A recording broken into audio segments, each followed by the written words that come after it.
Government is under pressure to rectify its mishandled expenditures.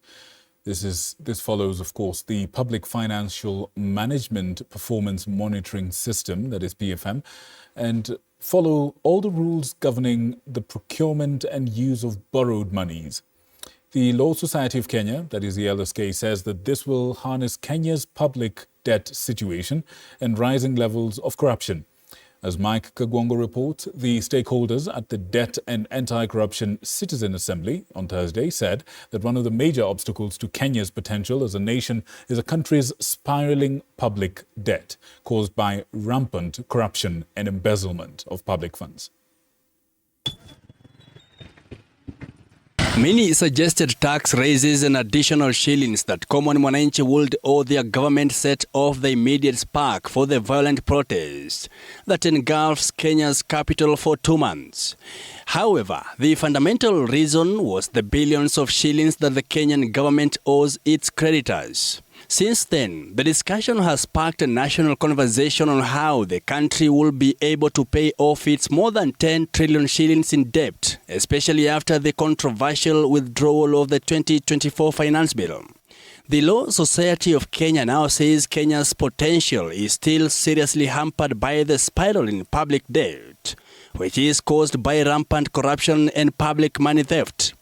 LSK President Faith Odhiambo saying that it is time for a conversation to be held on how the people may actively contribute to the solution. We must ensure that our public finance management systems are not just theoretically sound, but practically effective.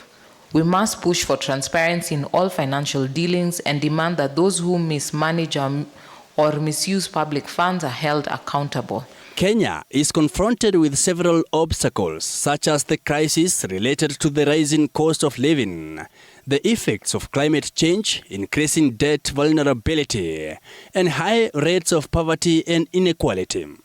Kenya is not deficient in legal frameworks for managing public debt, as during Thursday's Debt and Anti-Corruption Citizens Assembly, stakeholders stated that Kenya's growth and capacity to convert its debt into real investment that may yield income to pay it back are both threatened by the mishandling of this resource. As we discuss this debt question, we are not talking about the debt bonds that we have taken, the first bond issue.